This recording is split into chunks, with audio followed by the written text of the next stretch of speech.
I'm Rebecca Mitchell, 42, and I still remember the day my world shattered 15 years ago.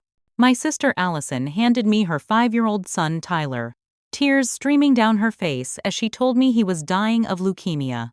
"Please take care of him," she begged. I promised I would, despite being devastated by my recent miscarriage. The next morning, I woke to find my husband James gone, along with Allison.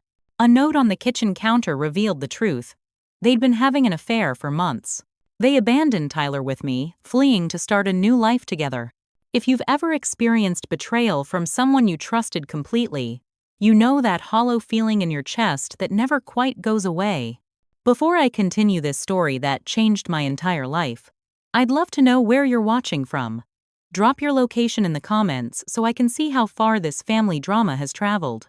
And if you've ever dealt with betrayal from a family member, hit that like button. Sometimes it helps knowing we're not alone in these painful experiences. Now, let's dive into how my sister and husband's betrayal became the unexpected blessing that saved me.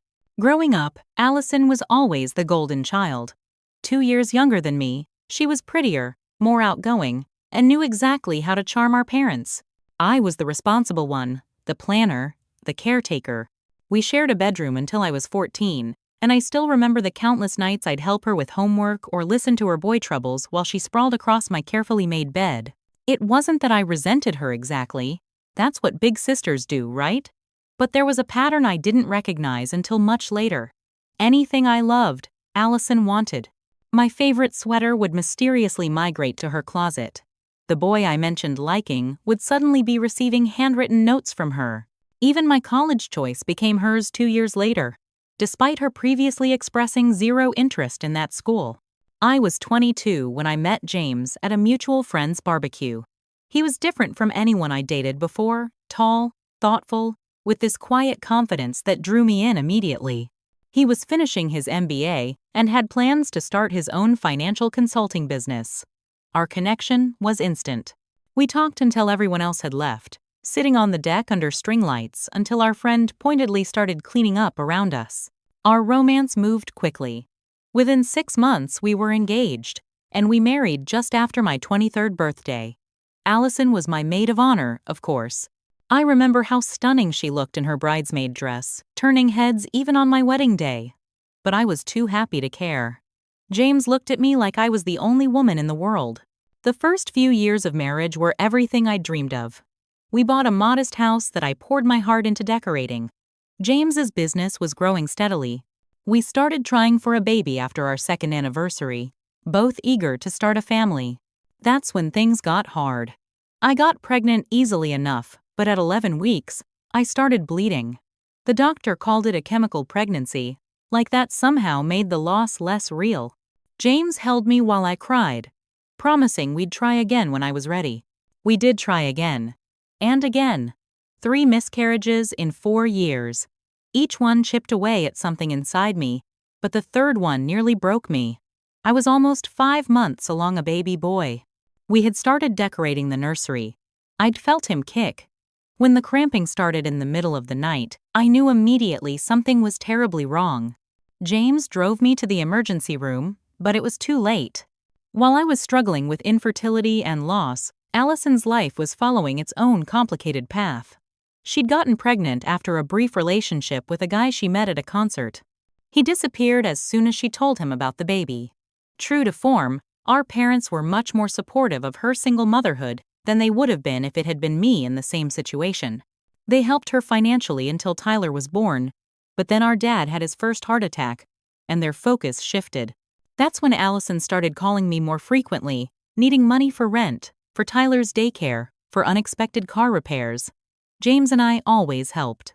I couldn't bear the thought of my nephew going without, and despite our complicated relationship, Allison was my only sibling.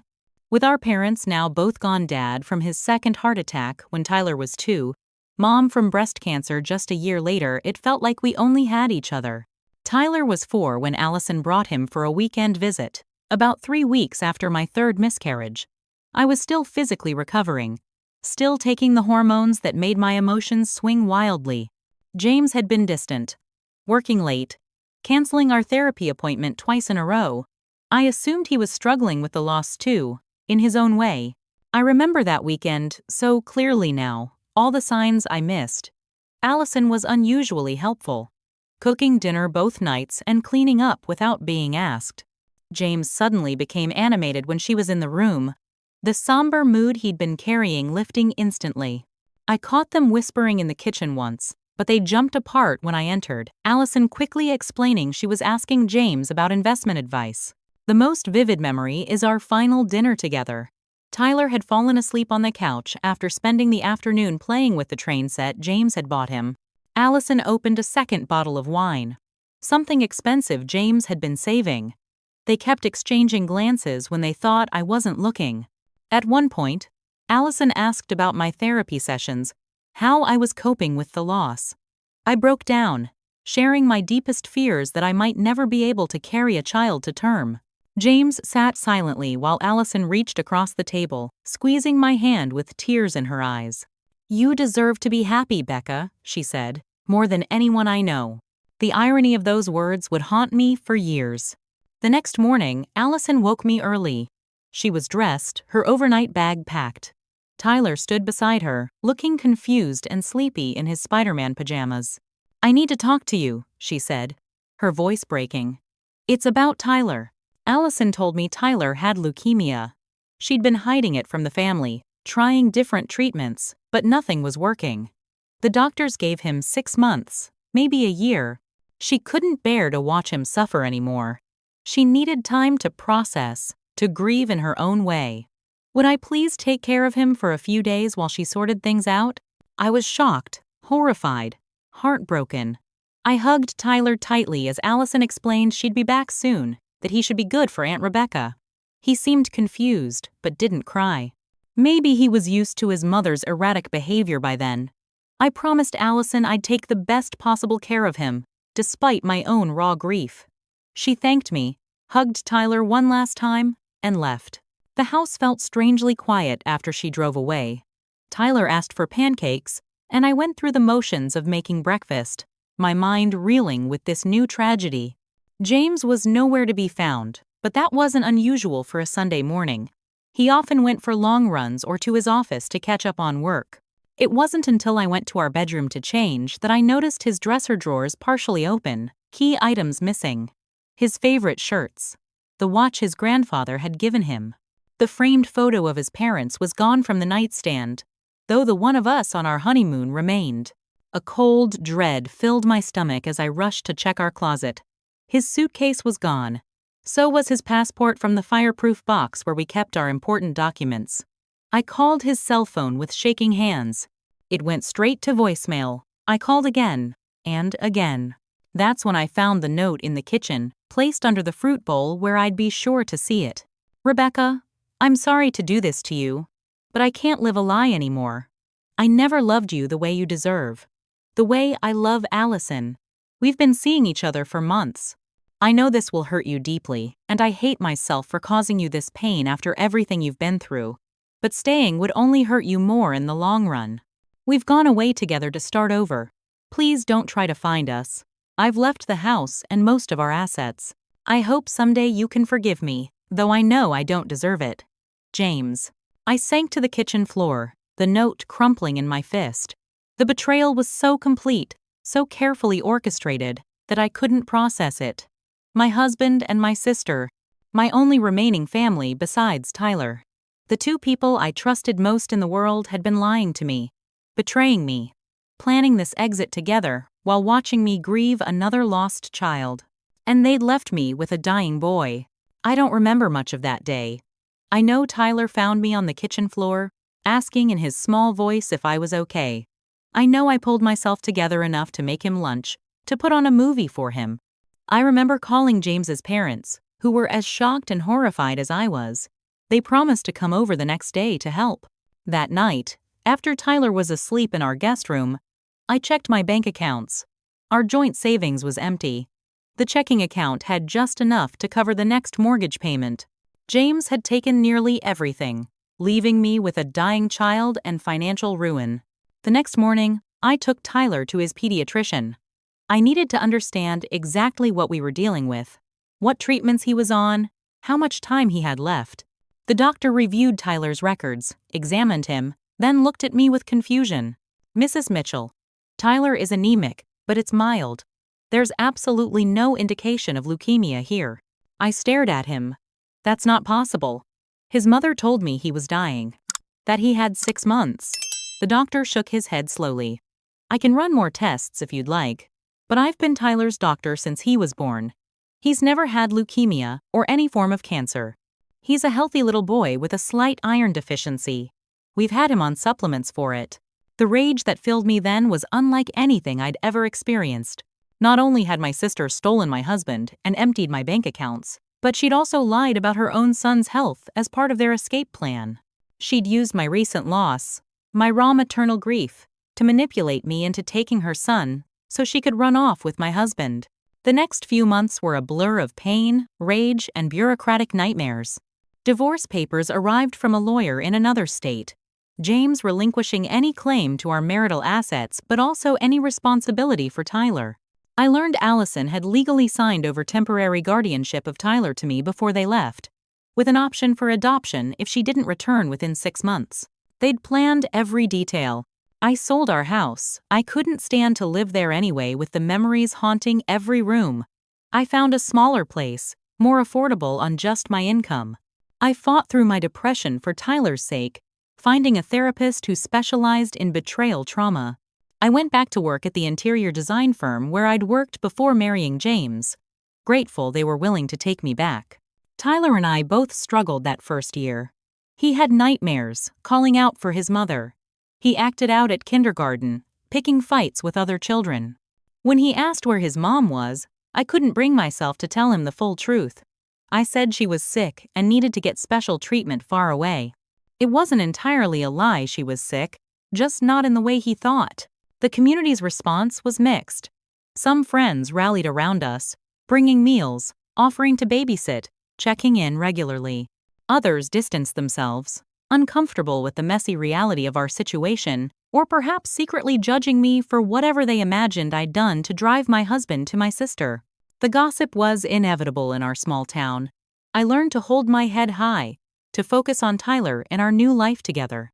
With a clarity that only comes from complete betrayal, I realized how much of myself I'd suppressed in my marriage to James. I'd been so focused on becoming a mother, on pleasing him, that I'd lost sight of my own dreams. As painful as it was, his departure forced me to rediscover myself. After a year had passed with no word from either of them, I filed to formally adopt Tyler. There was no resistance. Somewhere in the Caribbean, Allison signed away her rights to her son without a fight.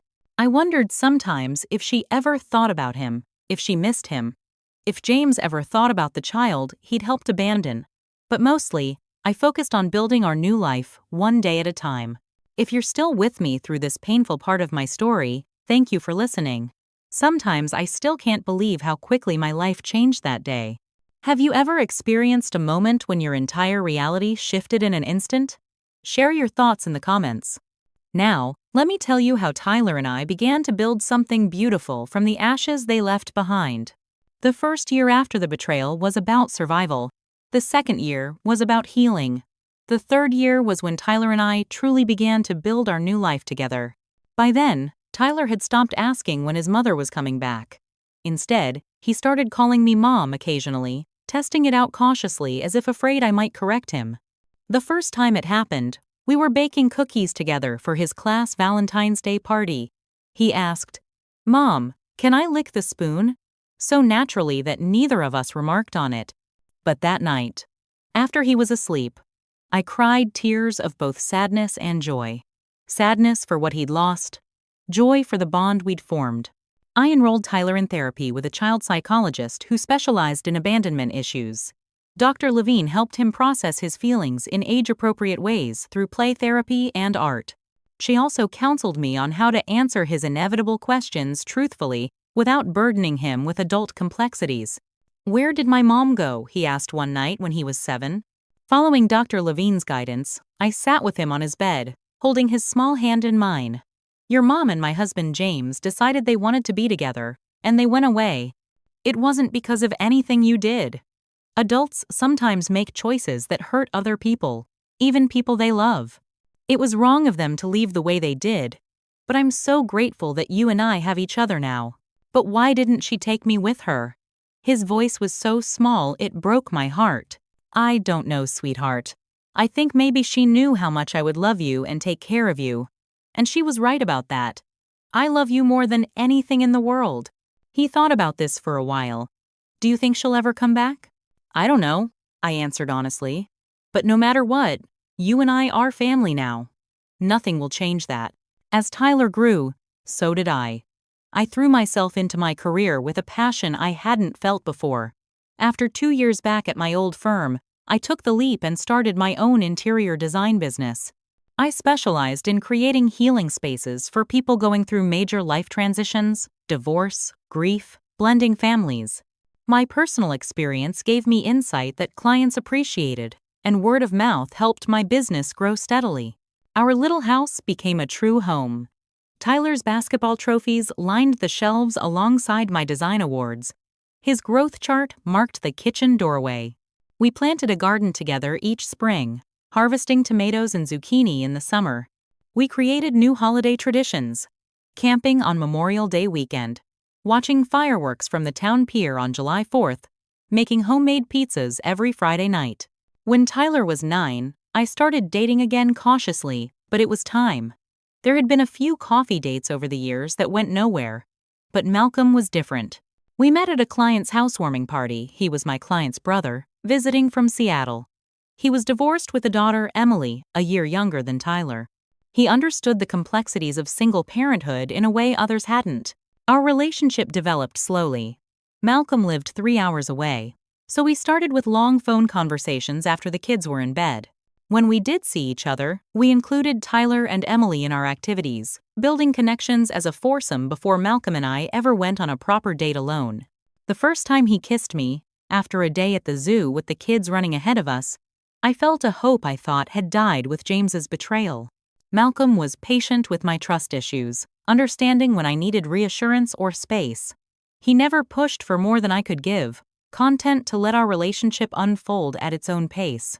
When he was offered a job in our town a year after we started dating, he asked for my input before accepting it, making it clear that while he wanted to be closer, he wouldn't pressure me for more commitment than I was ready for. Tyler took to Malcolm easily, drawn to his calm nature and genuine interest. Malcolm taught Tyler to fish, helped him with math homework, cheered at his basketball games. Emily and Tyler developed a sibling-like relationship, bickering 1 minute and fiercely protective the next. By the time Tyler was 15, we'd settled into a comfortable rhythm as an almost family. Malcolm and I had discussed marriage, but something always held me back. The 10-year anniversary of Allison and James's departure came and went. Tyler had grown into a thoughtful, kind young man, excelling in school and becoming a star player on his high school basketball team. Looking at him, I sometimes caught glimpses of Allison in his smile or James in his focused expression. But those moments no longer brought pain. Tyler was his own person, and he was remarkable. You know, Malcolm said one evening as we watched Tyler and Emily doing homework at the kitchen table, "I've been asking you to marry me for almost 3 years now." I smiled, leaning against his shoulder. "I know. I'm sorry it's taken me so long." "I'm not rushing you," he assured me, kissing the top of my head. "I'd wait forever if that's what you needed. I just want you to know that I'm not going anywhere. Ever." Looking at him, at the life we'd built, at our children working together at the table, I suddenly realized I was ready. The last of my fear had finally melted away, replaced by certainty. "Ask me again," I whispered. Malcolm's eyes widened slightly before a smile spread across his face. He took my hand, leading me out to the back deck where we could have a moment alone.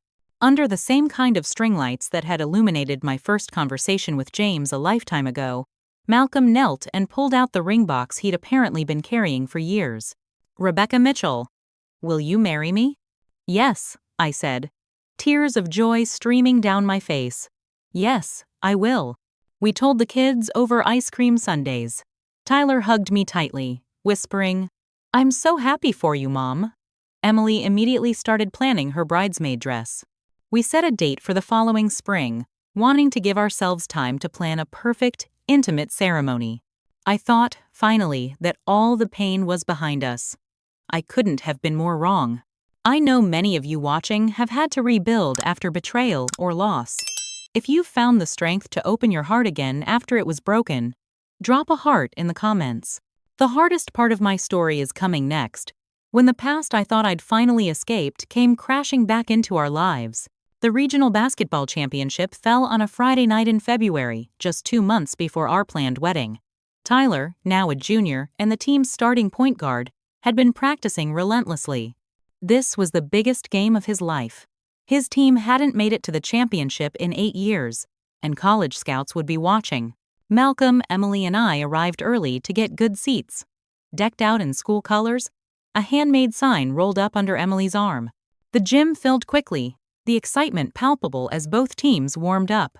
I waved to Tyler when he looked our way, and he gave me a quick thumbs up, his game face already on. As the stands continued to fill, I scanned the crowd absently, noticing familiar faces of other parents, teachers, and community members who'd become part of our extended family over the years. That's when I saw them, sitting on the opposite side of the gym. At first, I thought I was mistaken. It had been 15 years, after all. But as the woman turned her head to say something to the man beside her, I knew. Allison. And James.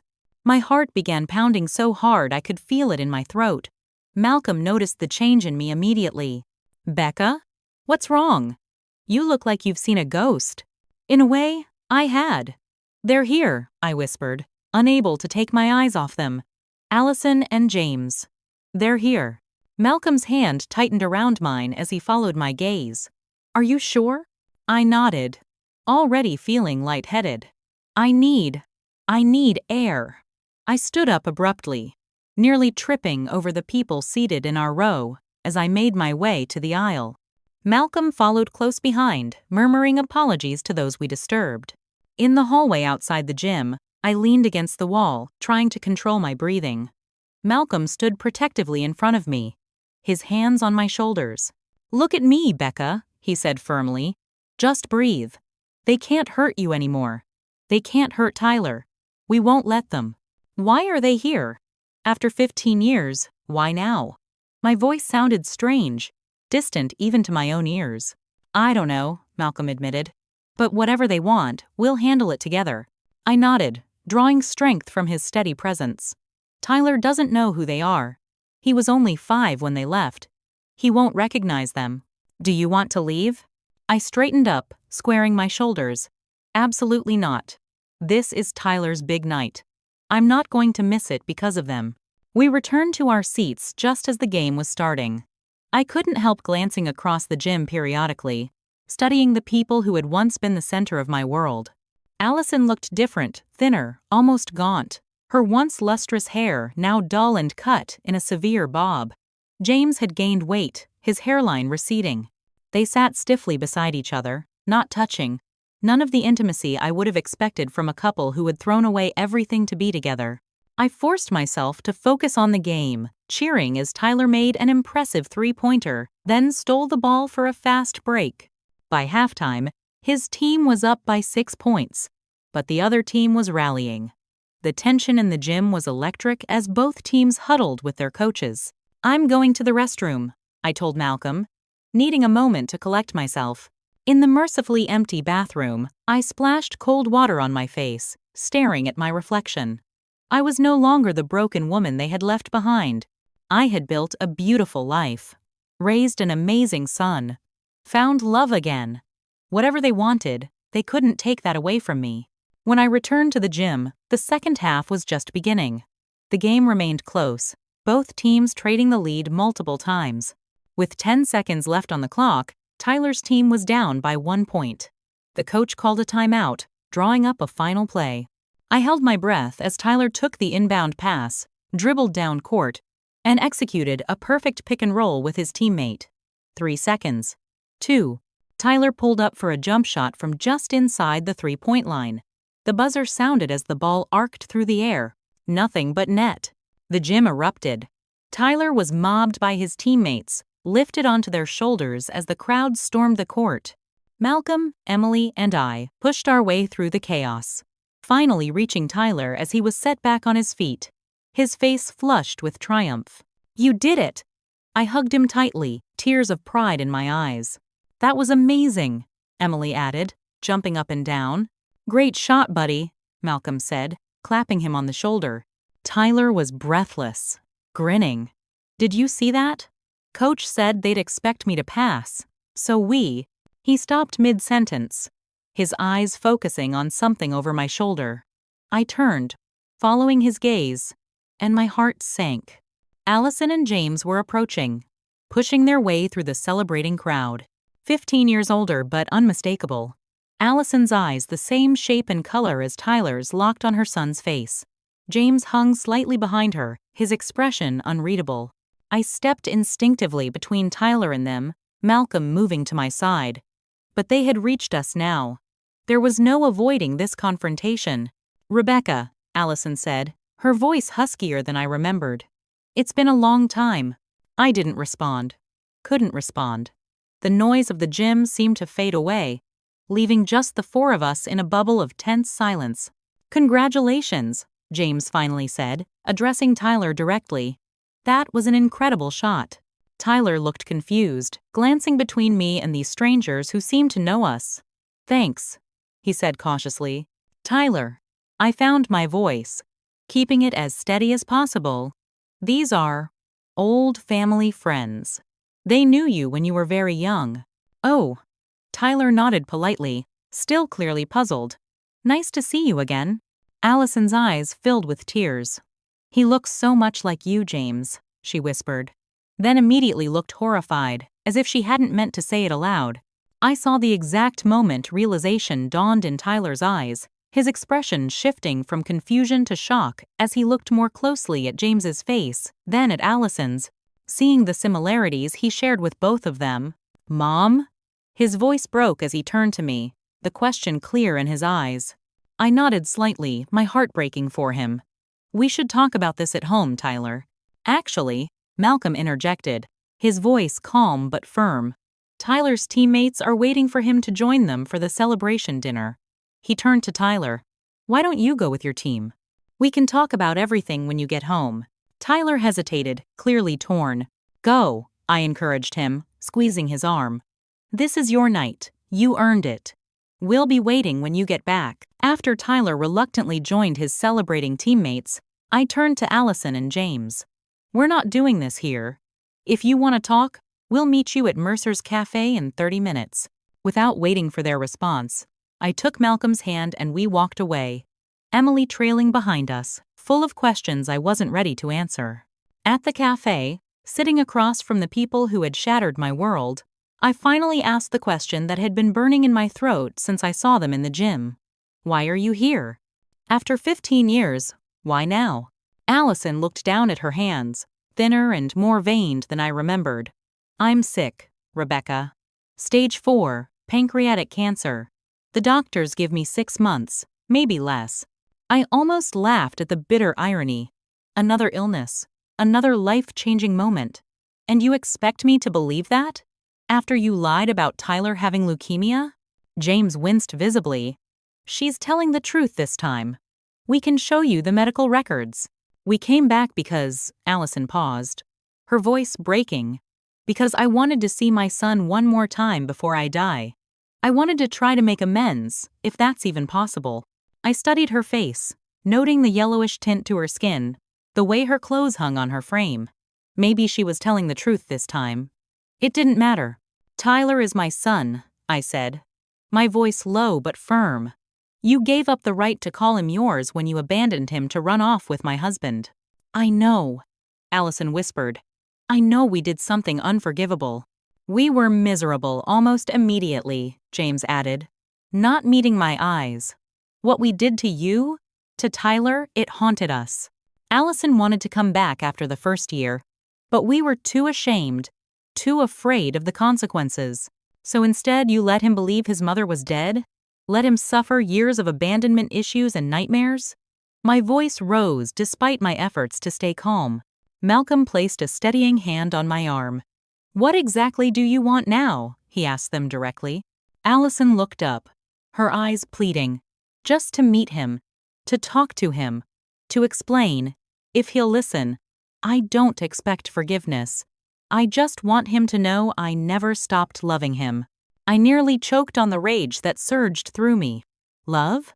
You think abandoning your child is love? I'll tell him you're here, I finally said, standing up. I'll tell him the truth. All of it. If he wants to see you, that's his decision. He's old enough to make it himself. But I swear if you hurt him again— We won't, James interrupted. Whatever he decides, we'll respect it. I left my phone number with them, instructing them not to contact Tyler directly. As Malcolm and I walked out, I felt 15 years of carefully constructed peace crumbling around me.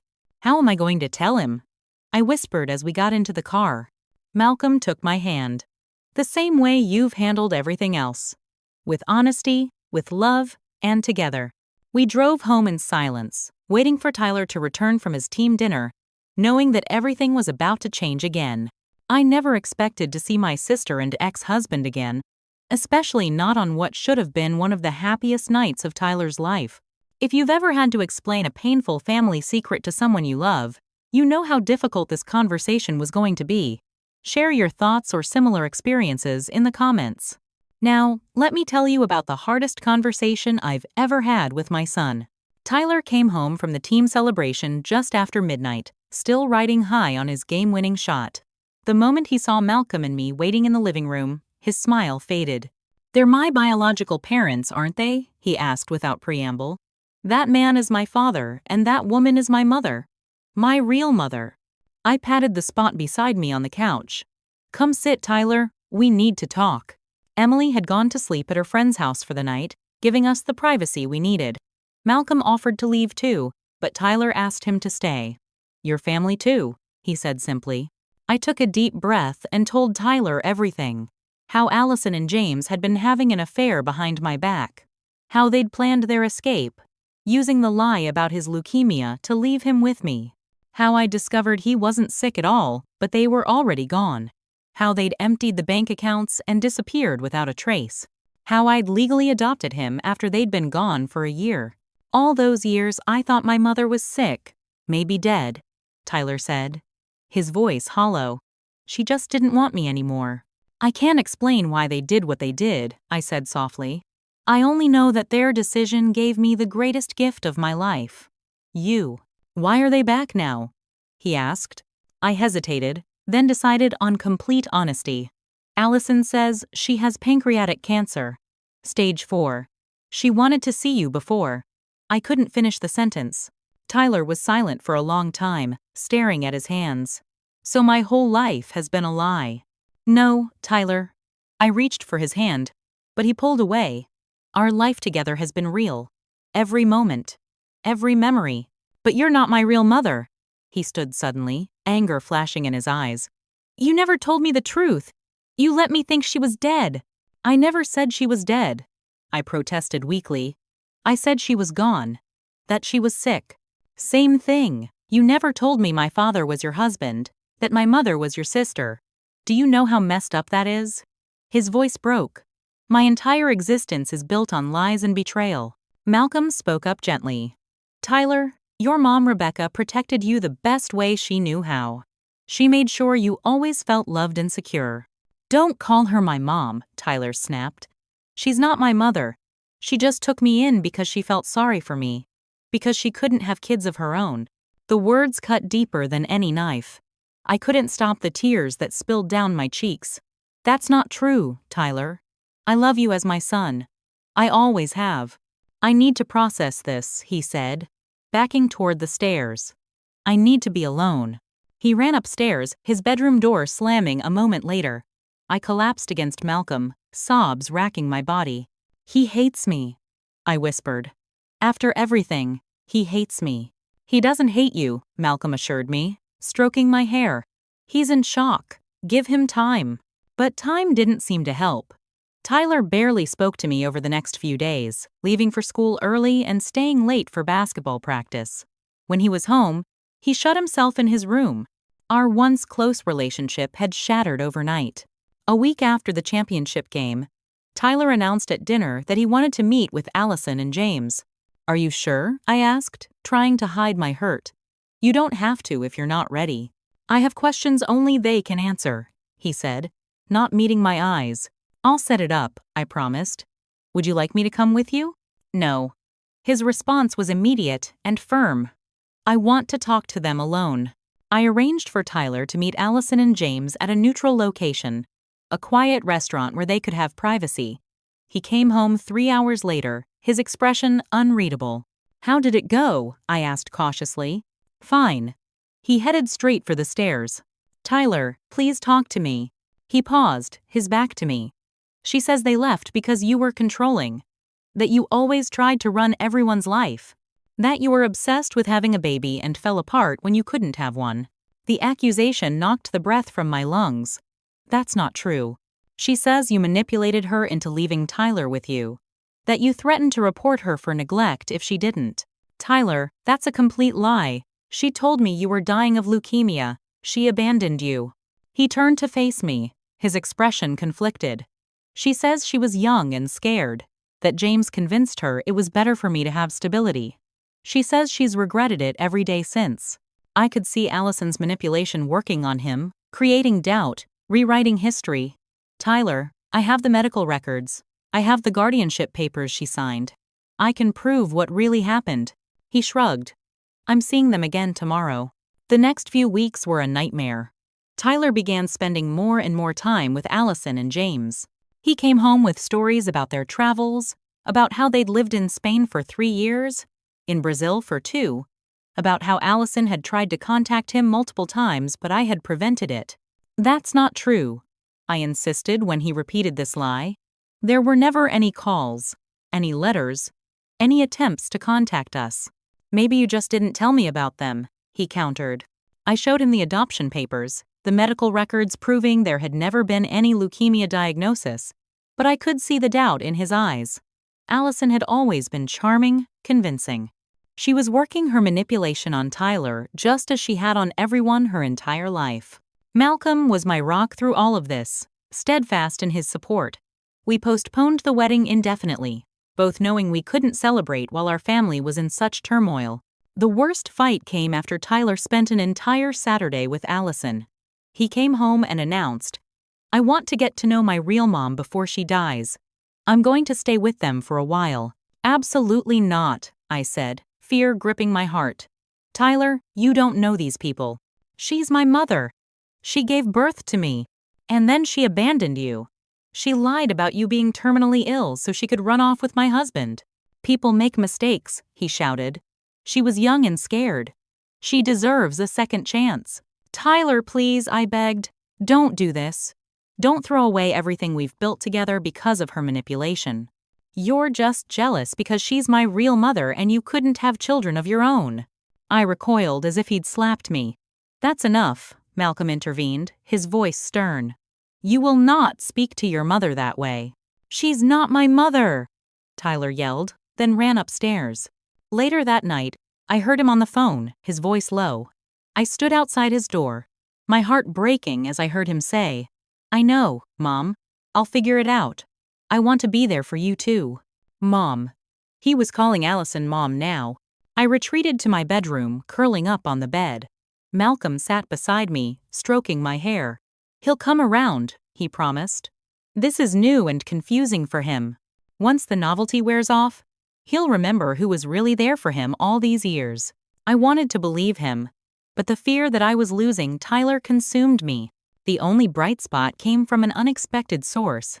James called me directly, asking to meet without Allison or Tyler. Against my better judgment, I agreed. We met at a coffee shop 2 towns over, where no one would recognize us. James looked older, wearier than I remembered. I need to tell you something, he said after we'd sat in awkward silence for several minutes. Allison isn't being honest with Tyler. Or with you. I waited, not trusting myself to speak. Our life together, it wasn't what we thought it would be. We were miserable almost immediately. The guilt, the constant moving, always looking over our shoulders afraid someone would recognize us. Why are you telling me this? He looked down at his coffee. Because Tyler deserves the truth.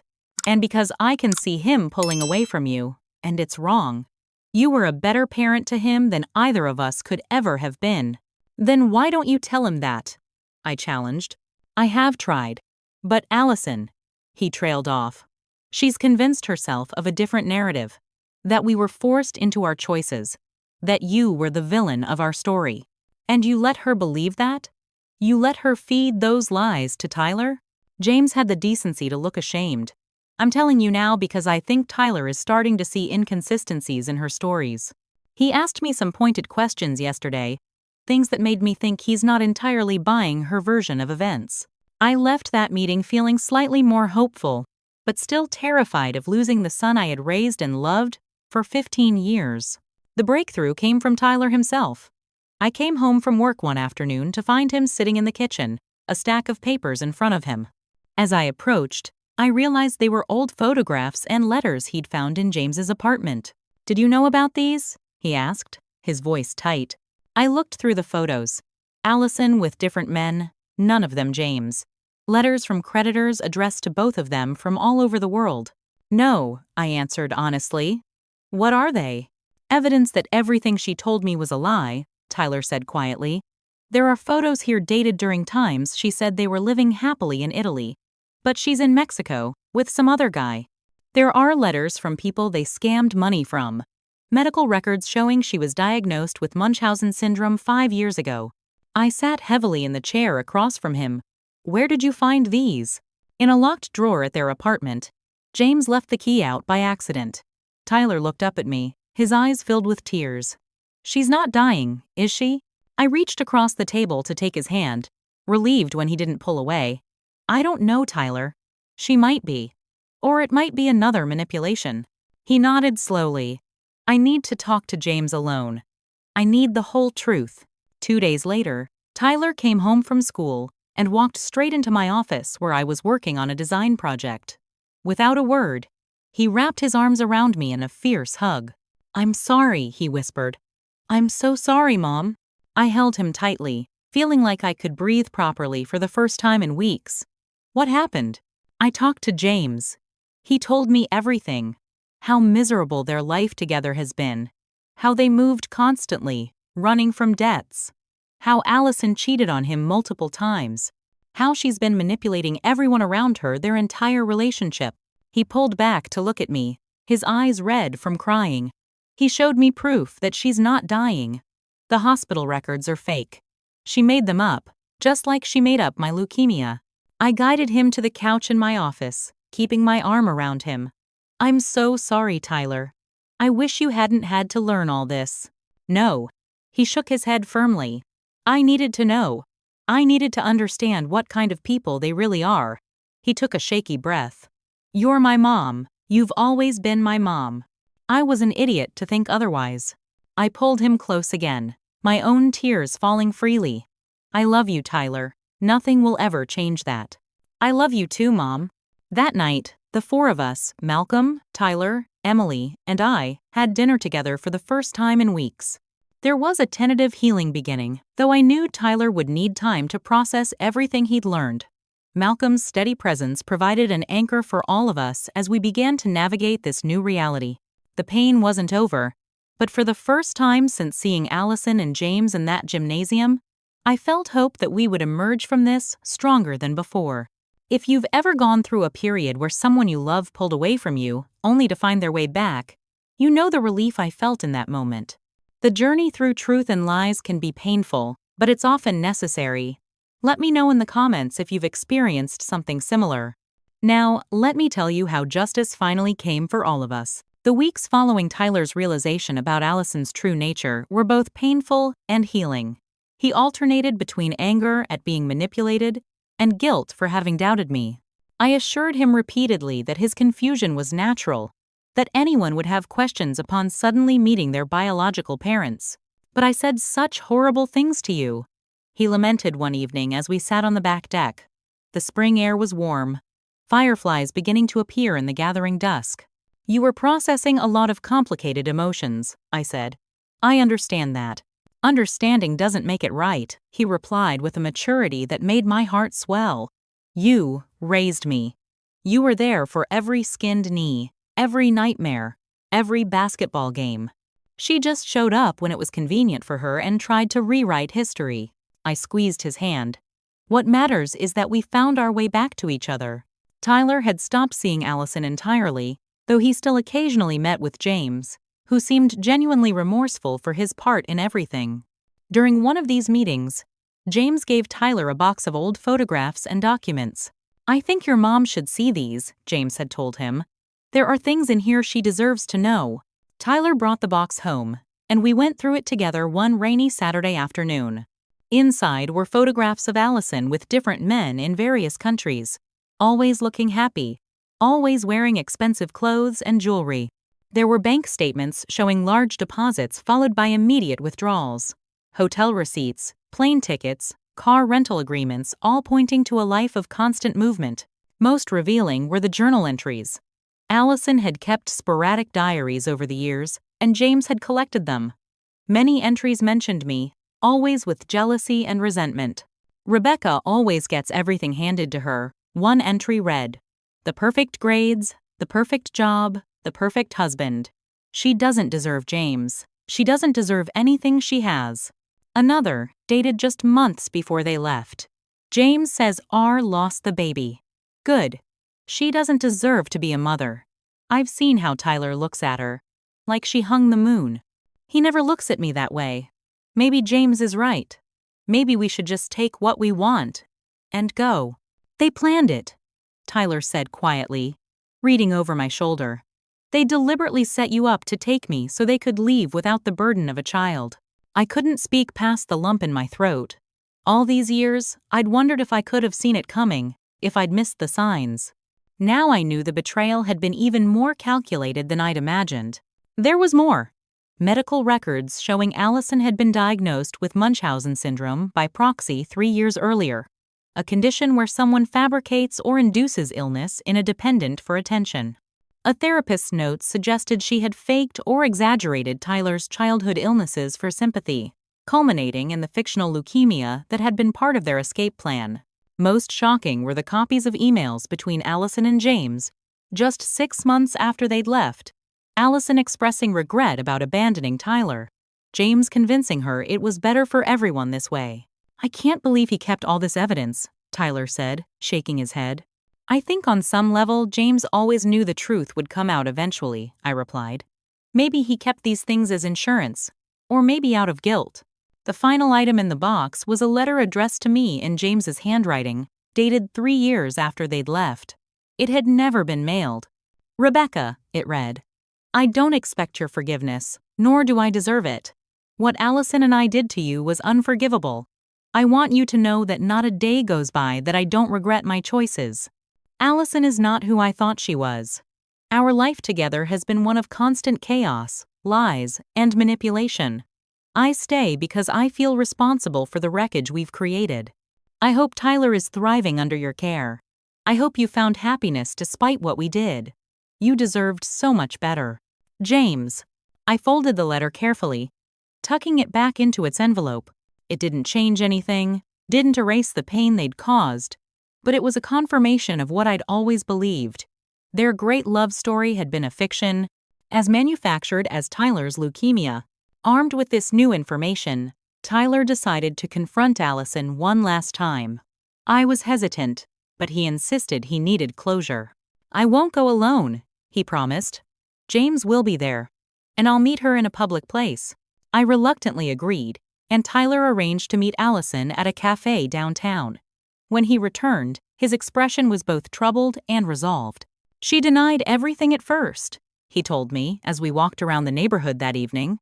"Something we'd done since he was small when we needed to have important conversations.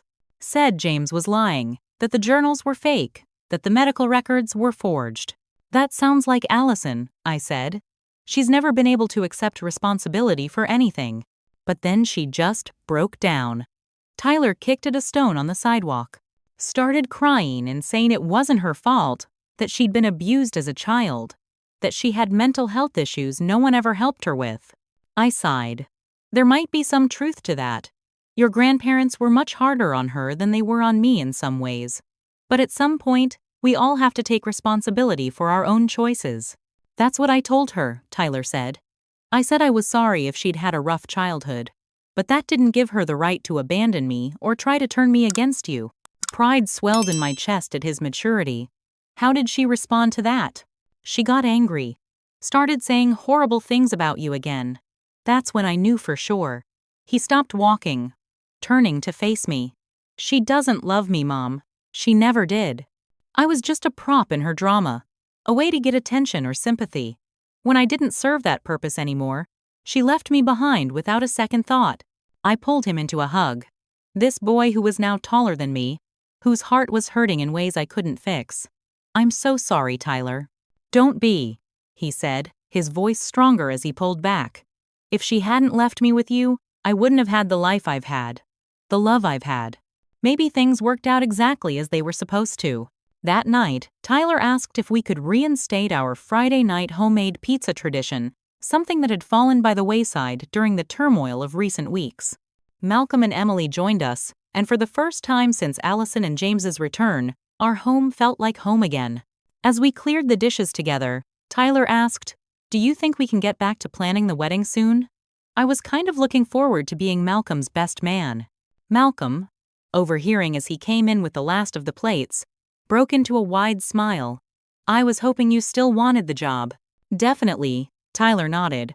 "This family deserves some happiness after everything." Family. The word had never sounded sweeter. The final revelation came a week later when James called me directly, asking to meet alone. I agreed, curious about what more he could possibly have to tell me. We met at a park, sitting on a bench overlooking the duck pond. James looked exhausted. Deep lines etched around his eyes and mouth that hadn't been there even a month ago. "Allison's gone," he said without preamble. "She left in the middle of the night.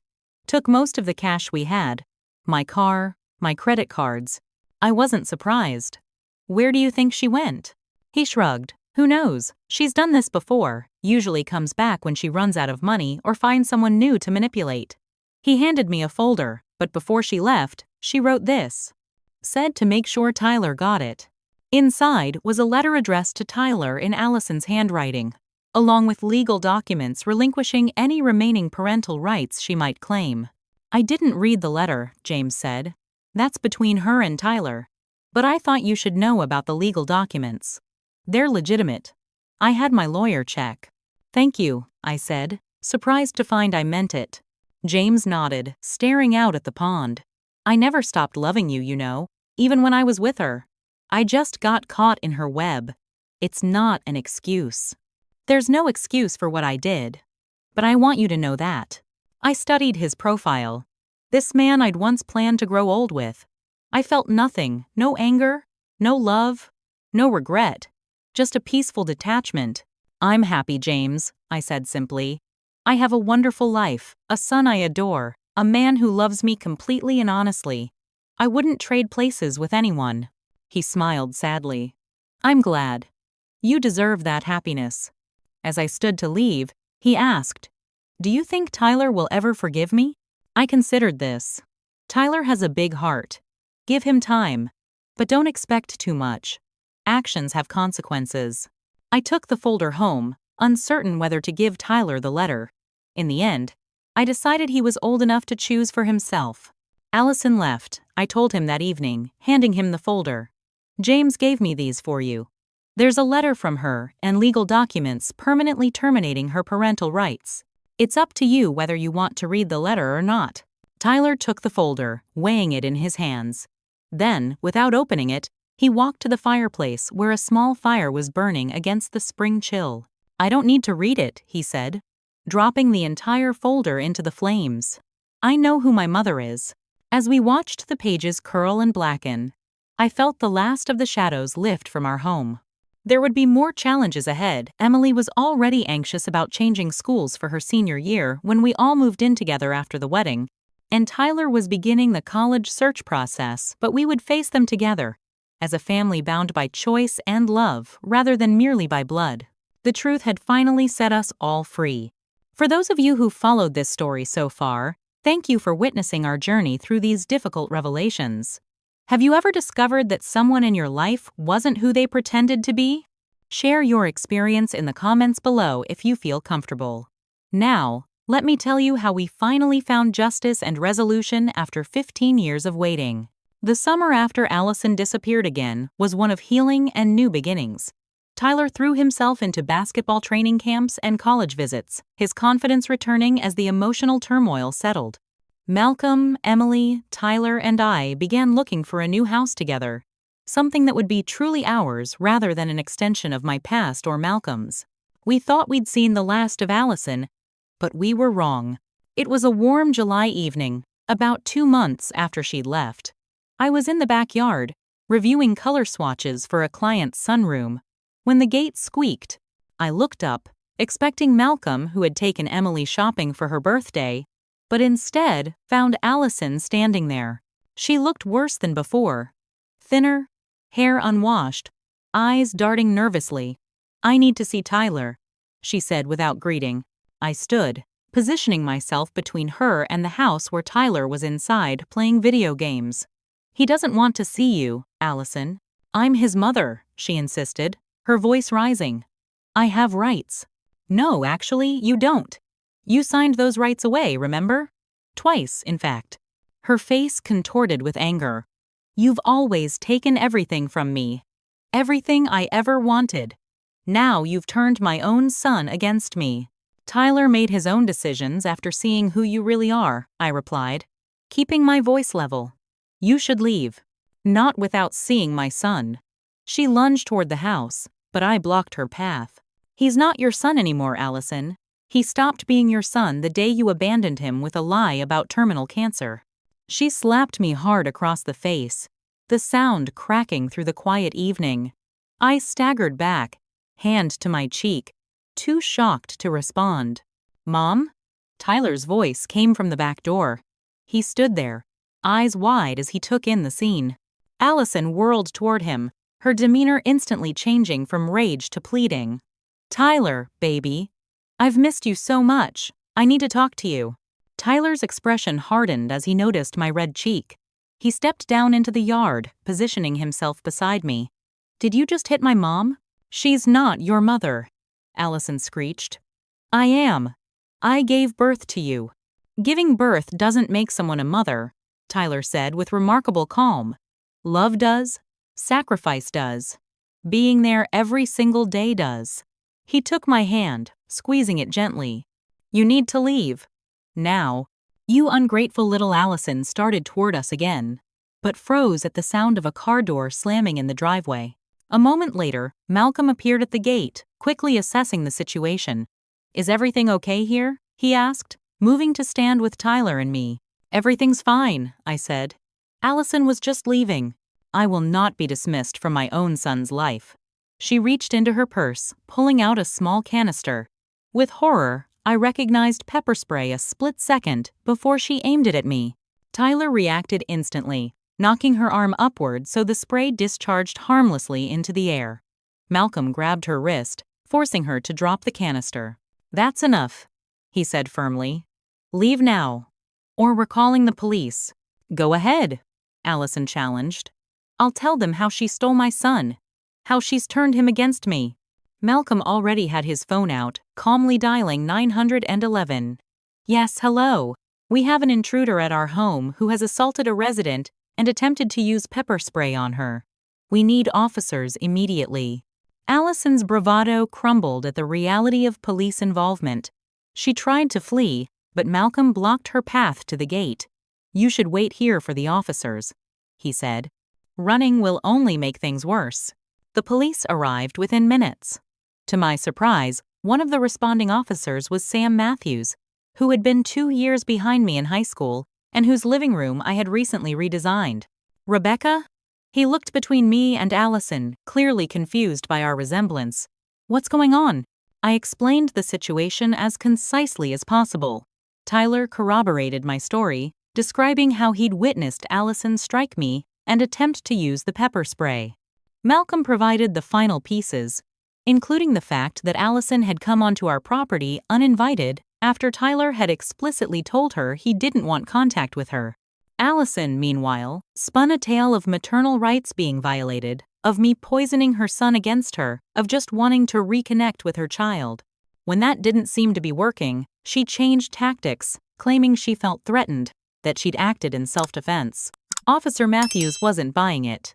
Miss Mitchell, well, the other Miss Mitchell, he addressed Allison. We're going to need you to come down to the station to answer some questions. You're arresting me? Allison looked genuinely shocked. For trying to see my own son? For trespassing, assault, and attempted assault with a chemical irritant. He corrected her. Those are serious charges. As they led Allison to the patrol car, she turned back to glare at me. This isn't over, Rebecca. It will never be over between us. I watched the patrol car drive away, a strange sense of déjà vu washing over me. 15 years ago, I had stood in this same yard, watching Allison drive away with Tyler, telling me he was dying. Now I stood with Tyler beside me, watching Allison being taken away for trying to harm me. The symmetry was not lost on me. The next day, we went to the courthouse and filed for a restraining order against Allison. Given the assault and the attempted pepper spray attack, it was granted immediately. I felt a weight lift from my shoulders, knowing we had legal protection now. James called that evening. Having heard about Allison's arrest, "I'm so sorry," he said. "I had no idea she would do something like this." "Really, James? After 15 years with her, you had no idea she was capable of violence?" I couldn't keep the skepticism from my voice. He sighed heavily. "Fair point. Look, I want to make things right. Or as right as they can be at this point. How exactly do you plan to do that? Financially, for starters. I know I can never repay what I took from you emotionally, but I can at least address the practical damage. I've set up a trust for Tyler's college education. No strings attached." I was speechless for a moment. "That's unexpected." "It's the least I can do," James replied. "I've also transferred money to cover what I took from our joint accounts, plus 15 years of interest. Check your bank account tomorrow." "I don't know if I can accept that," I said honestly. "It feels like blood money?" James suggested. "Something like that." There was a pause on the line. "Then donate it. Use it to help other families affected by abandonment. Set up a scholarship. Whatever feels right to you. But please, let me do this one thing." After discussing it with Malcolm and Tyler, we decided to accept the money but use it to establish a foundation supporting foster children transitioning to adulthood and families affected by parental abandonment. It felt like the right way to transform something born of betrayal into a force for good. The criminal case against Allison proceeded slowly. She was charged with assault, attempted assault with a chemical agent, trespassing, and violating a temporary restraining order. She posted bail and promptly disappeared again, missing her first court appearance. A warrant was issued for her arrest. Months passed with no sign of her. We moved forward with our lives. Tyler received several basketball scholarship offers and ultimately decided on a university 3 hours away, impressive enough to attract scouts, but close enough to come home regularly. Malcolm and I set a new wedding date for December, wanting Tyler to be home from college for the ceremony.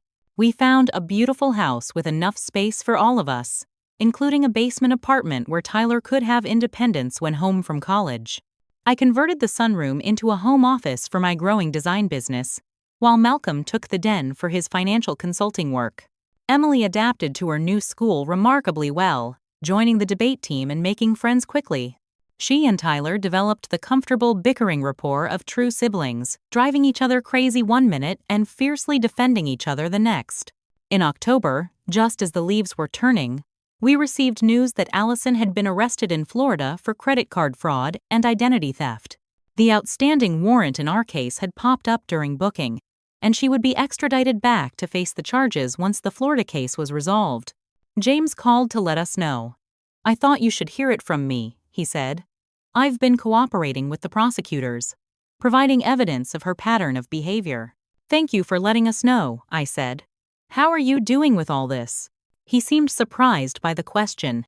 "I'm managing. Starting over at 45 isn't easy, but it's necessary. I'm seeing a therapist, trying to understand how I let myself get so lost in her manipulation." "That's good, James. I hope you find some peace." "You too," Rebecca? And if Tyler ever wants to talk about anything, I'm here. No pressure. Just an open door. I relayed the message to Tyler, who considered it thoughtfully.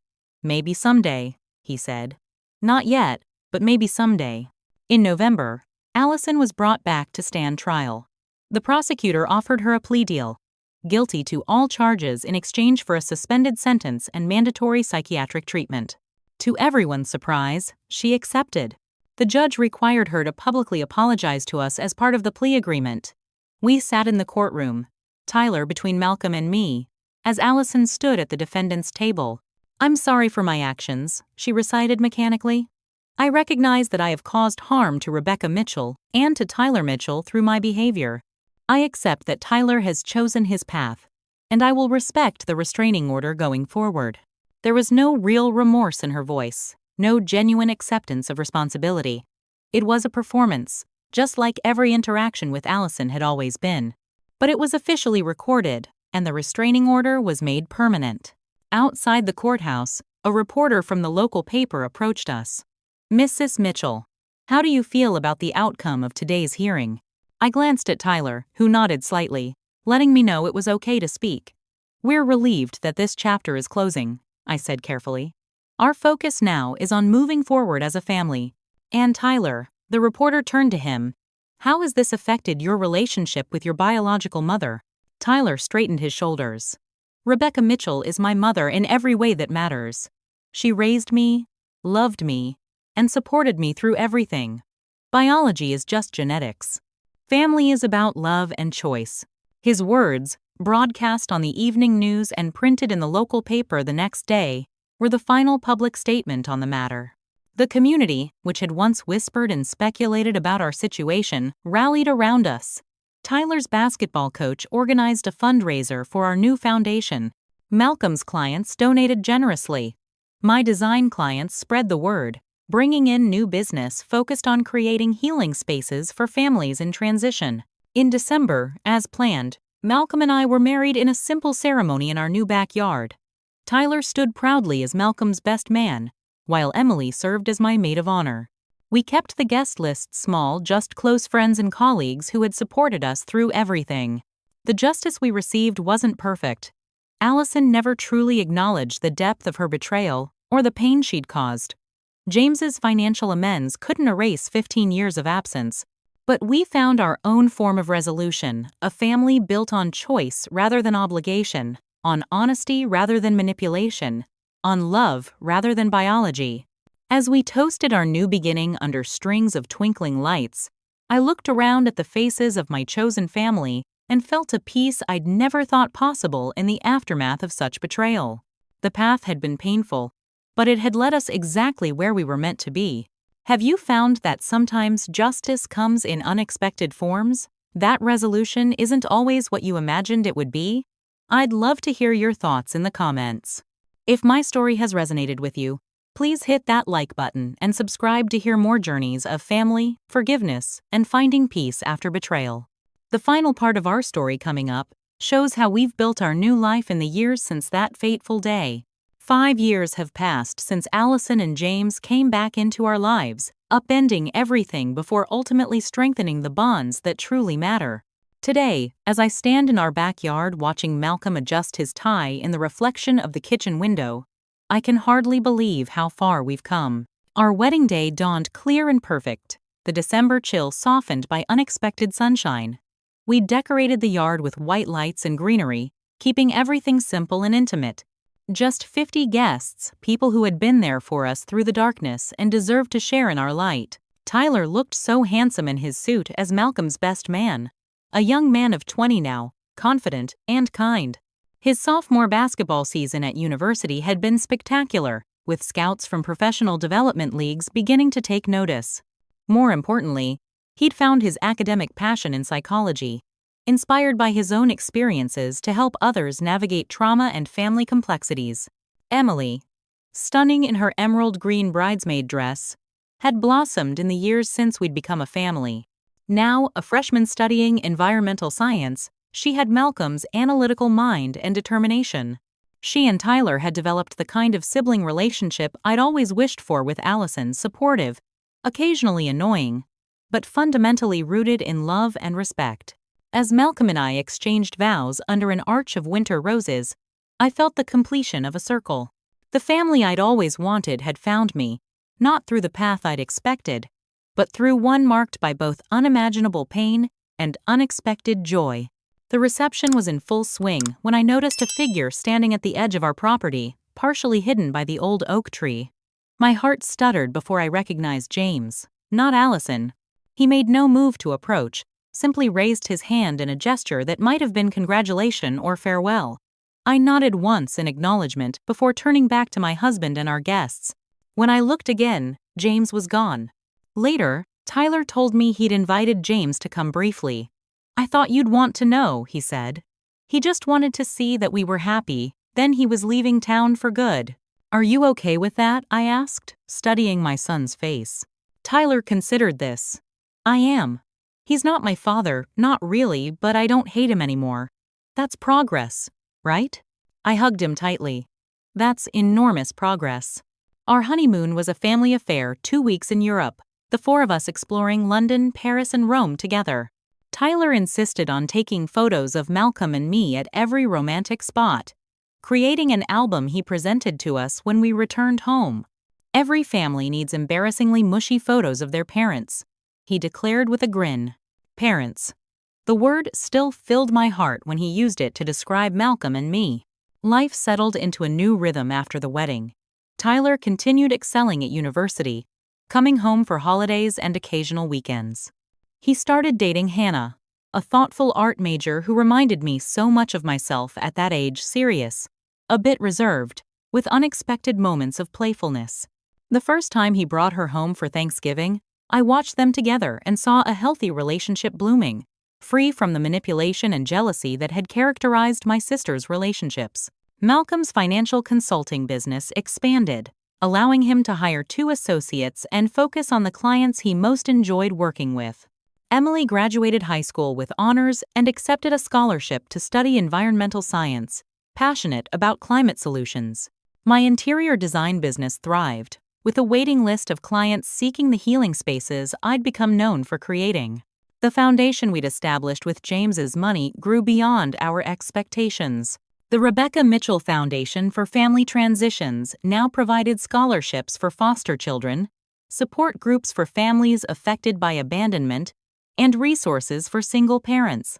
What had begun as a way to cleanse money tainted by betrayal had become a force for genuine good in our community. Allison remained a peripheral figure, complying with the restraining order, but occasionally making her presence known in small ways. Once, flowers arrived on Tyler's birthday with no card. Another time, I spotted her watching one of his college basketball games from the highest row of the arena, disappearing before he could notice her. The final letter arrived 3 years after the court case, postmarked from Seattle. I recognized her handwriting immediately and set it aside, uncertain whether to open it. That evening, I showed it to Tyler. "It's addressed to both of us," I said. "It's your decision whether we read it." He took the envelope, turning it over in his hands. Then, without opening it, he walked to the fireplace and dropped it among the flames. "We don't need her words anymore," he said simply. We stood together, watching the paper blacken and curl, feeling no regret as the last communication from Allison turned to ash. Whatever justifications or manipulations the letter contained, we had moved beyond needing them. Today marks 5 years since our wedding, and our yard is once again filled with lights and laughter as we celebrate our anniversary. Tyler is home from his first year of graduate school, Hannah beside him with the vintage engagement ring he'd given her last month glinting on her finger. Emily has brought her new boyfriend, nervous but eager to meet the family. Malcolm moves among our friends and family with easy confidence, stopping to kiss my cheek as he passes. As twilight deepens, Tyler asks for everyone's attention, raising his glass in our direction. "To Mom and Malcolm," he begins, his voice strong and clear. "5 years ago, you showed me what real love looks like. Not the dramatic, destructive kind that burns everything in its path, but the steady, faithful kind that builds something beautiful day by day." He looks directly at me, his eyes shining. Mom, you taught me that family isn't about blood or obligation. It's about choice. Every day, we choose who we love, who we forgive, who we become. You chose me when you didn't have to, and everything good in my life grew from that choice. I wipe tears from my cheeks as he continues. Malcolm, you taught me what a real father looks like. Not perfect, but present. Not controlling, but caring. Thank you both for showing me the kind of love I want to build my own life on. As everyone raises their glasses, I look around at the family we've created, the one I never could have imagined during those dark days 15 years ago. The betrayal that once defined my life has become merely a chapter in a much larger, more beautiful story. Later, as guests begin to depart, Tyler finds me in the kitchen packaging leftover cake. I've been thinking, he says, leaning against the counter. I want to legally change my last name before the wedding. I pause, looking up at him. To Wilson? I ask, referring to Malcolm's surname. He shakes his head. To Mitchell. I've always been Tyler Mitchell in my heart. I want to make it official before I start my own family. I set down the cake knife, emotion overwhelming me. Are you sure? More sure than I've ever been about anything, he says firmly. You're the only mother I've ever known or needed. I want your name. I pull him into a fierce hug, this wonderful young man who came into my life through betrayal but stayed through love. Over his shoulder, I catch Malcolm's eye as he enters the kitchen, his smile reflecting my joy. This is my family. Not the one I planned. Not the one I thought I needed. But exactly the one I was meant to have. As I look back on the path that brought us here, I realize that sometimes the worst betrayals lead us to our greatest blessings. Had Allison and James not left the way they did, I might never have known the joy of raising Tyler as my son. I might never have found Malcolm, never built this beautiful, blended family that fills my heart to overflowing. I once thought family was defined by blood, by biology, by the traditional paths I'd been raised to follow. Now I know better. Family is built choice by choice, day by day, through love that stays even when it would be easier to leave. If my story has touched you or helped you see your own family challenges in a new light, I'd be honored if you'd share it with someone who might need to hear that beauty can grow from betrayal. Please hit the like button if you found hope in our journey, subscribe for more stories about family and resilience, and leave a comment sharing what family means to you. Have you found that sometimes the most painful chapters lead to unexpected gifts? I'd love to hear your experiences. Thank you for allowing me to share our journey from betrayal to blessing.